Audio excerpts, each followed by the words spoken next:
I've recently been wondering, how fast can I actually beat Terraria?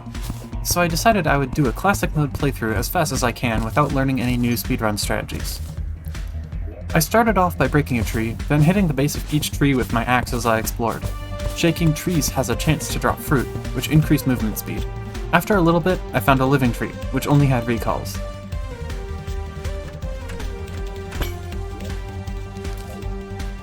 I found another chest shortly, also with little of value in it. And then the jungle.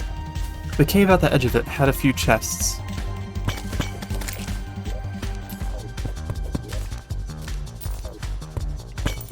It also went pretty deep, getting me my first life crystal.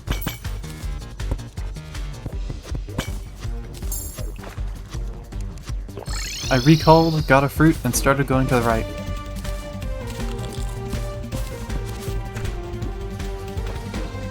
Another living tree, more useless items, and an aglet, as well as a radar with a good modifier.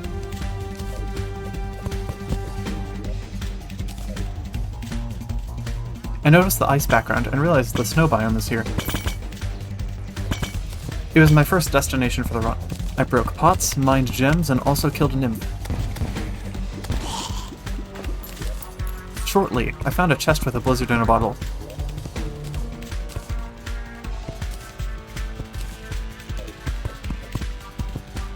And then found another with ice skates. And then found another with an ice boomerang. And then found another with another blizzard in a bottle. After some more mining, I recalled and emptied my inventory, and then built some NPC housing. I used my usual shoebox design. Once that was done, I grabbed my useful materials and got to crafting. I made a hook, pickaxe, and miscellaneous armor, and a decent bow. I put the remaining useful materials in a chest by my crafting stations and grabbed what I needed from the merchant. I also remembered a few more things I should craft. Past the snow biome was a crimson biome, and the dungeon. I got a lucky burger drop from a crimson enemy and quickly tossed together an arena to fight Skeletron in. Since it's just classic mode, I don't need Hermes boots for this fight. I would still need to make an effort not to get hit too much because of my lack of HP. I chose to take down the hands first since that would be the easiest way to go about the fight.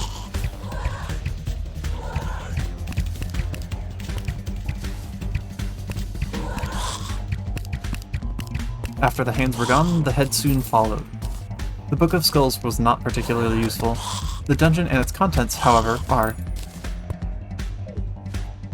The mechanic spawned super early, and I'd buy stuff from her later. I got Muramasa from my first chest, replacing the ice boomerang as my melee weapon. Spikes don't scale with difficulty, so they're substantially more dangerous than the enemies here.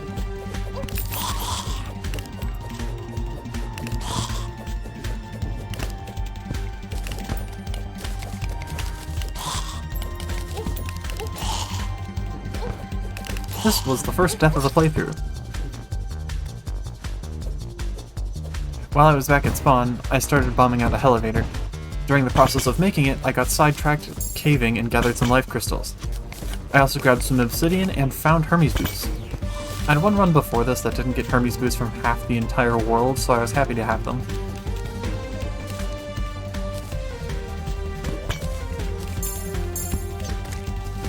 After reaching the underworld, I recalled and used a gravitation potion I found to grab some Sky Island loot.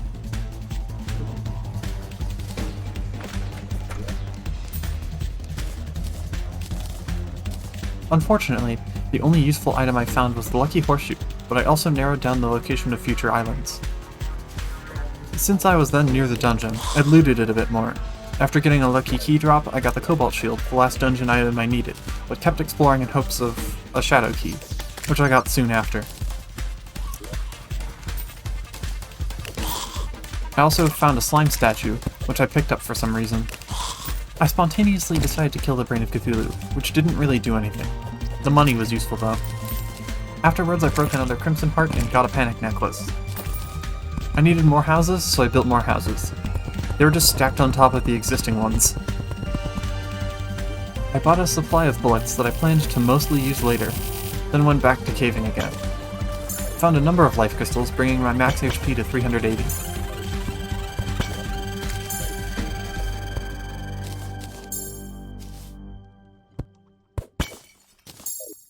I felt ready for Wall of Flesh, so I started building a bridge and looting shadow chests on the way.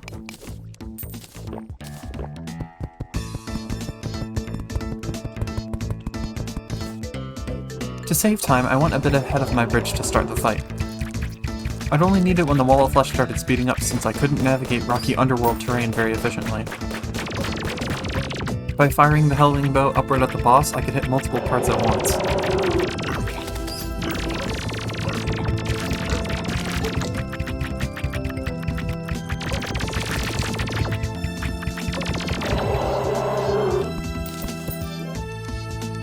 I forgot to get Hellstone, which becomes destructible with bombs in hard mode.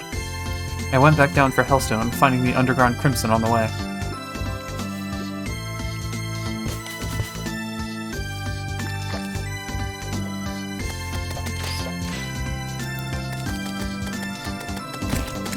I decided to go break altars before getting a Hellforge.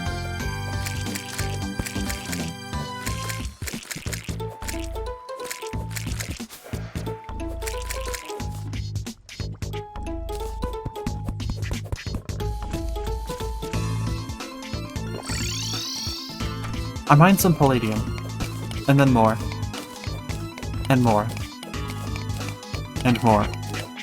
It seems hard mode ores are easier to find in small worlds. I also broke a lot of altars, so that might have done it.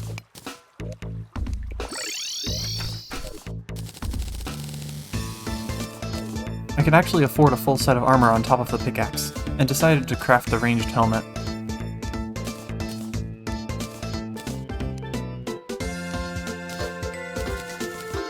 I then grabbed orichalcum for an anvil and pickaxe, and got Souls of Night and Ichor in the process. I also freed the Bound Wizard, and bought a crystal ball for no reason.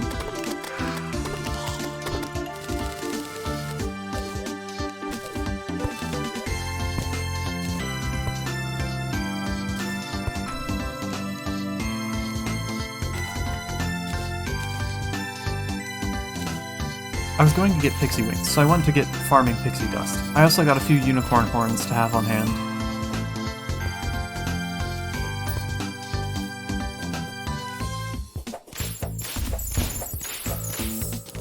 At night, I slapped a platform onto the house in case of a spontaneous mech fight, and then went and got titanium ore, finally. In the process, I grabbed crystal shards, souls of light, an ice sickle, and the final life crystal. I just wanted a repeater, but had some left over and made an axe with it. I also remembered to craft Ichor arrows. I found an elusive surface mimic, got Amarok and a blessed apple. Super good luck, and with this movement I could certainly defeat a mechanical boss despite lacking wings. I finished collecting pixie dust, made a few healing potions, and tried to farm wyverns, which got interrupted by Skeletron Prime inviting himself to my world.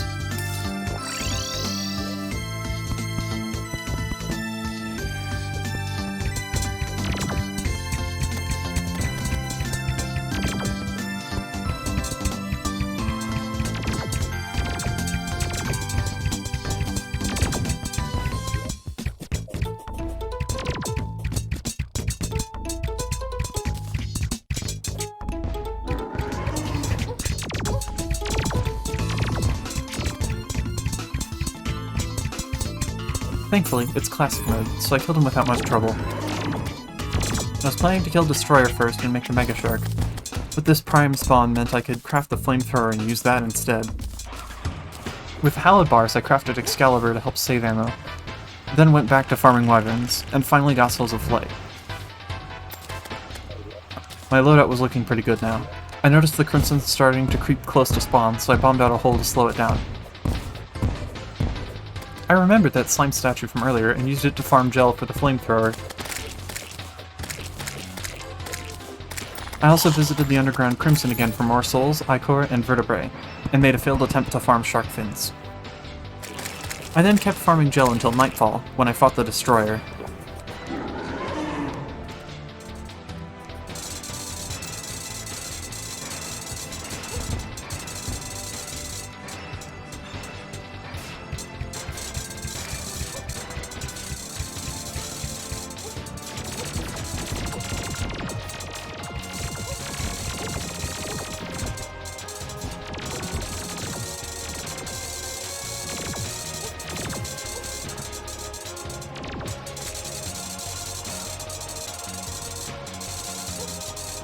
It was more stressful than I would have liked, but my equipment was sufficient.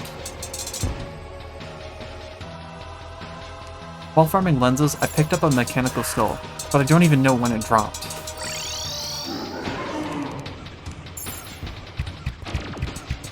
I used it to get more Hallowed bars to craft Hallowed armor, my final armor set for the run.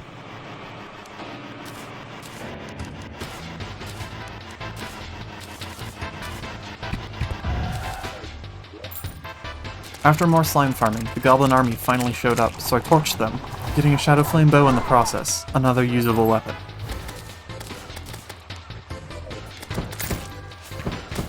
I tried once more to farm shark fins without success once again.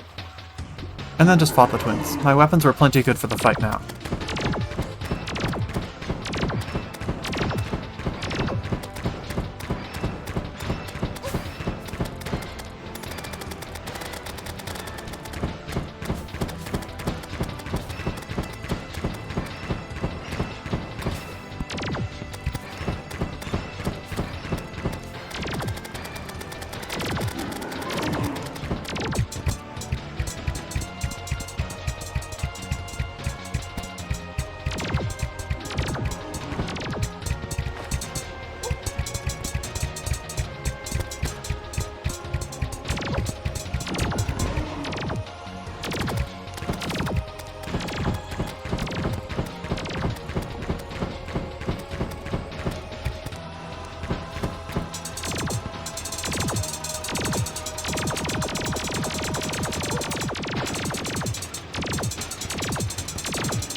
Afterwards, I accumulated more gel for the flamethrower, then explored the jungle for the first time. I got chlorophyte, which would be useful for the shotbow and bullets. I also got an anklet of the wind, and the goblin tinker, at which point I realized I could combine all of my accessories while I was down there.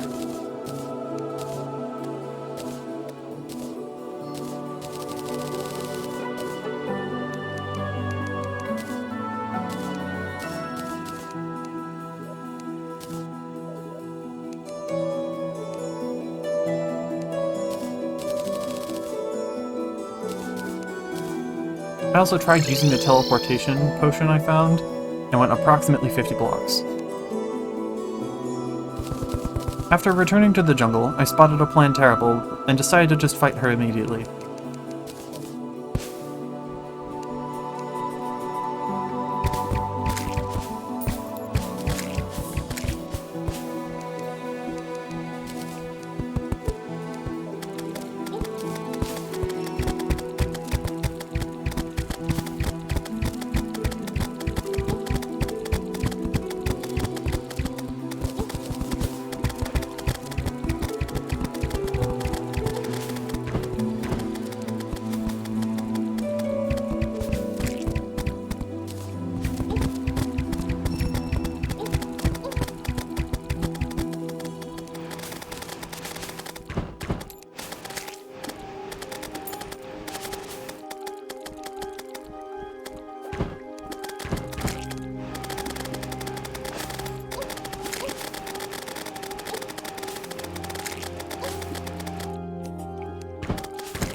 It was a very scuffed fight, but it worked out.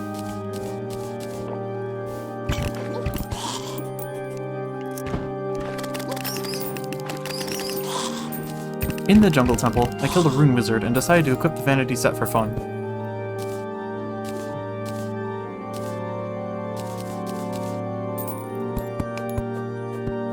I then immediately went and fought Golem.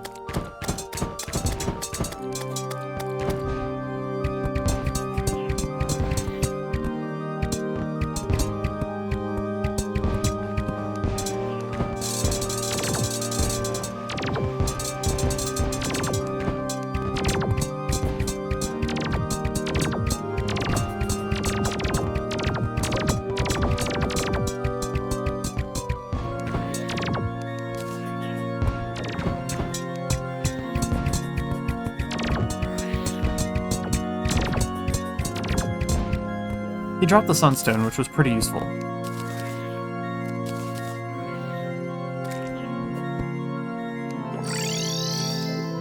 Also, the Eye of Cthulhu tried to fight me. After one last housing expansion to get the steampunker to buy good wings, more gel farming, and finding the shiny red balloon,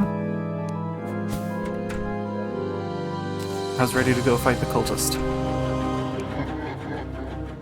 The lunatic cultist was another super scuffed fight, but I made it work again.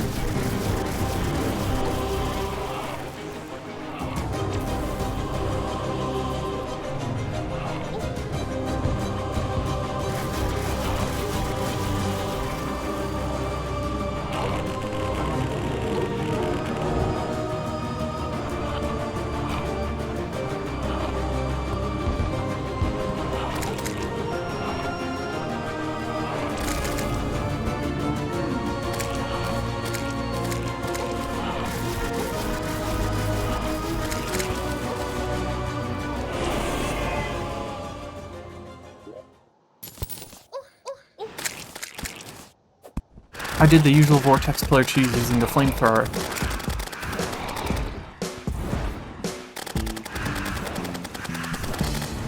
Then slowly chipped the pillar to death with the shot bow. It took a while, but afterwards I could craft Phantasm, which I made the mistake of reforging. I sold enough stuff to get an acceptable modifier and moved on. The solar pillar had good terrain, so I went there next. It's by far the most terrain-dependent pillar. On flat ground it's terrifying, but with a hill it's easy.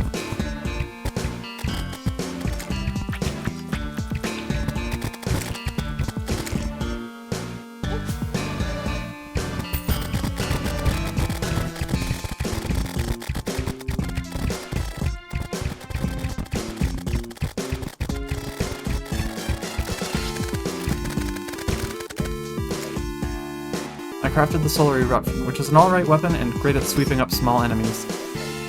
I then took on the Stardust Pillar, which wasn't terribly difficult with my mobility.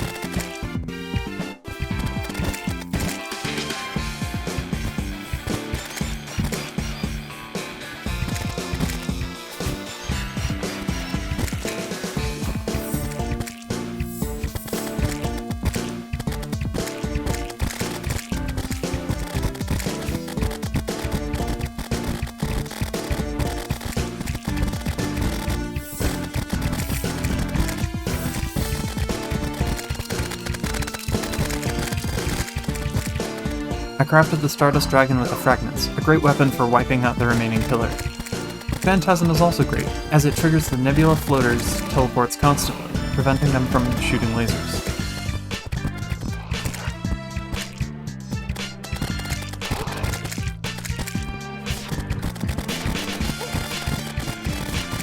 After killing the Nebula Pillar, I had nothing to do but get buffs, craft a few super healing potions, and wait.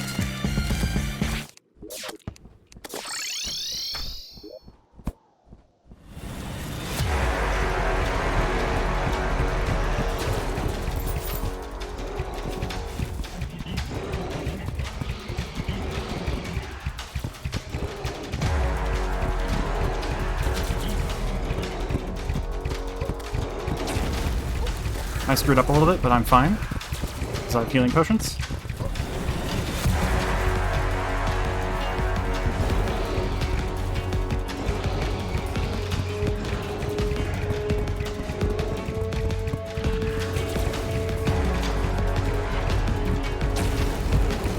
I made it. I was very scared about that one.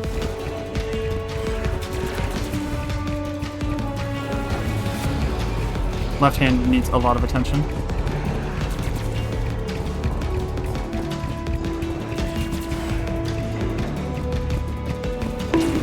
I got hit by the death ray again because of the stupid island. Predictable problem, to be honest.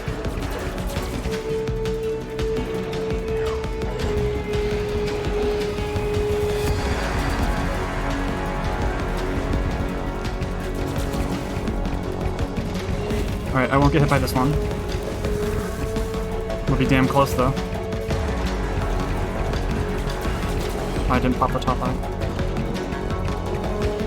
Okay, I'm perfectly fine, because I've got the healing potion.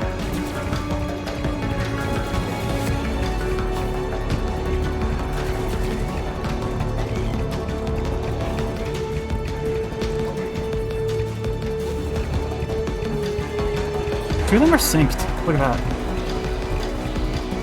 Watch. That face won't hit me.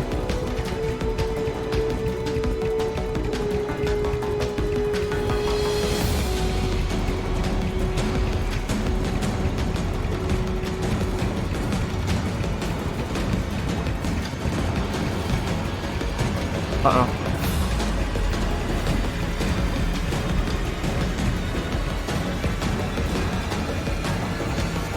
Oh.